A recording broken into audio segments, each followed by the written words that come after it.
Well, good afternoon, folks. Welcome to Feral Woodcraft. My name is Joe. Thanks for stopping by today. We are here to talk about an LT Wright knife. Now, those who are familiar with my channel know that I am a relatively big fan of LT Wright and the work he puts out. I've been a fan for a long time. The first knife that I used from him was a Genesis. Absolutely fell in love with the knife and kind of moved on his line of knives from there.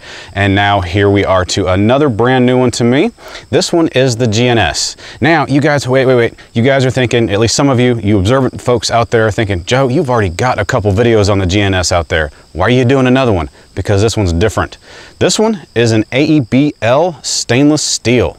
Not only is it in a stainless steel, it's convexed. If you guys have been paying attention in the last 6 months, I have really become a fan of convex knives. That doesn't mean I don't still like, Scandi knives or saber knives and stuff like that, but there for a long time I didn't have a lot of access or a lot of use behind a convex knife, and it's just one of those things that I started using it more and I found that I really enjoyed it. Anyway, here we are at the beginning of the video and I'm already rambling. Like I said, guys, this is the new stainless steel GNS with a convex edge from LT Wright Knives.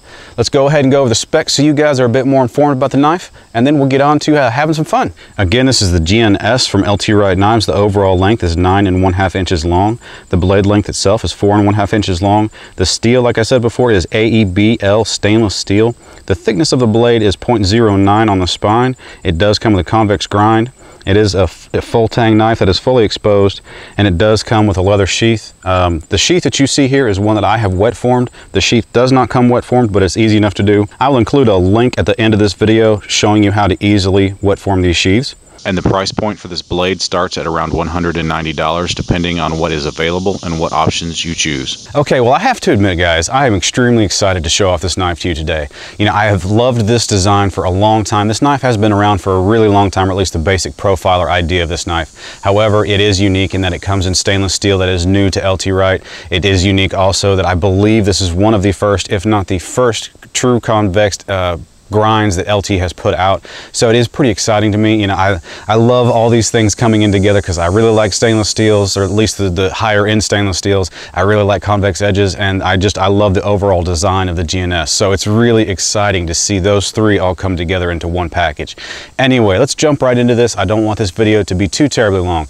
Let's talk about the grind first. And one thing I'm not sure if I'm going to be able to show off on camera is this is LT's unique take on a convex grind. As you can see right there, you kind of see I can't do it on camera, the curve going in. That's not just the sun shining off of it.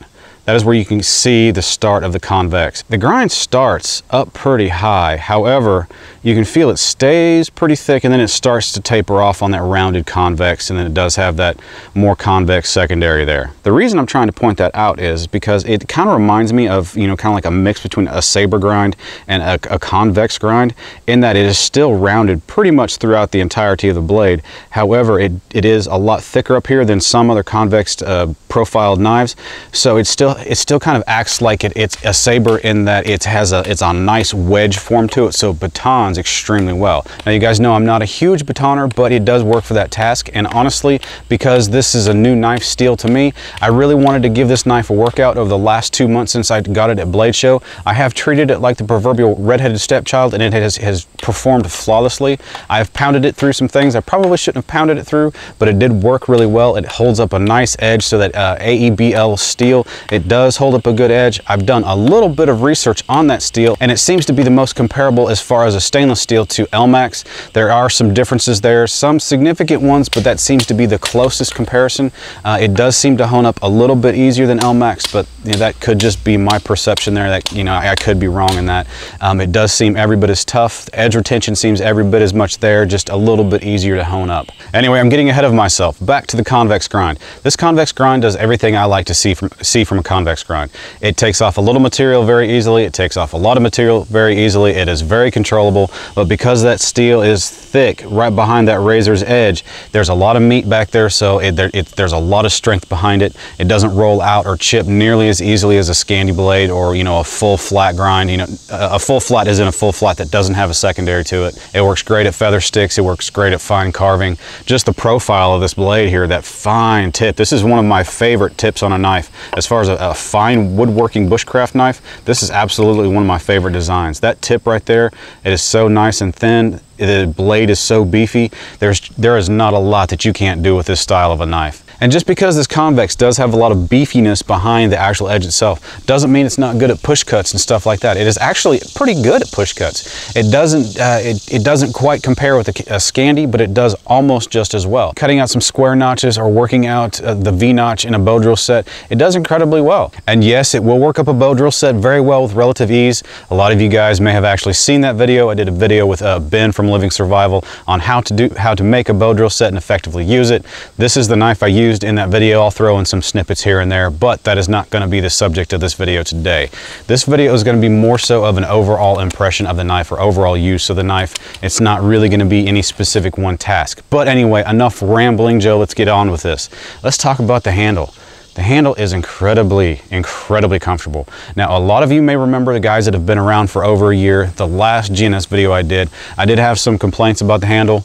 To be honest with you, the more I use the curved handles, the more my hand gets used to it and the less uncomfortable they are. I still prefer a broomstick style handle like on LT Wright's Genesis or something like that. However, this one is nice and comfortable. One thing I really do like about this style, even over the Genesis, the broomstick style there, is the curvature here and how it locks into your hand. If you're doing fine work and you want to angle it down, put your thumb up on the spine of the knife and angle down the work there. Angle your pinky back, wrap your fingers around the top up here, and it just makes for a really secure grip. Anyway, like I said, the more that I've used this style handle, the more I have really come to like it. I still do prefer the broomstick style, like I said, but this one is very comfortable as well.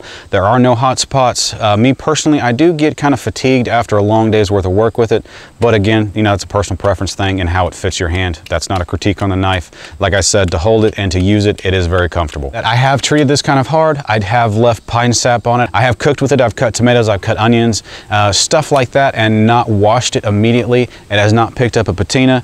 As you can see, there are the telltale, there's not scratches, but just the marks left over from, quite honestly, a lot of batoning through some hickory, some oak, poplar, some cedar. Cedar probably left more of a mark than anything else. But, you know, I have treated it really hard. This knife has not blinked. It hones up incredibly easy. There are a couple things that truly define an LT Wright knife. You know, you have fit and finish, you have consistent quality, you have a great warranty, you have excellent, superb craftsmanship. But one thing that in my mind that has always stood out above and beyond about an LT Wright knife is that crazy sharp 90-degree spine. This sucker, it is crazy sharp, just like every other LT Wright knife that I have held that has the intention of having a 90-degree spine anyway. There are a couple that are intentionally don't have a 90-degree spine, but this one, it is insanely sharp, just like the rest of them. Striking a ferrule is going to be absolutely no problem. Scraping off bark to create tinder, absolutely no issue right there. Even if you're like me and choose to use the spine of your knife to kind of use it as a replacement for quick sandpaper, just to kind of smooth out those lines on something you're carving, it works incredibly well for that. So I highly recommend this knife. I honestly have no complaints about it whatsoever. It is an excellent fire crafting knife. It is an excellent bush crafting knife. Honestly, it's an excellent EDC knife if you can get away with something like that in your everyday life. I give this knife 2 thumbs up. It's got that convex, yay. It's got stainless steel, or it's made out of stainless steel, which is awesome as far as I'm concerned. And it's an awesome overall design, and it's got the quality of being built from LT Wright knives, which, you know, obviously I'm a fan of.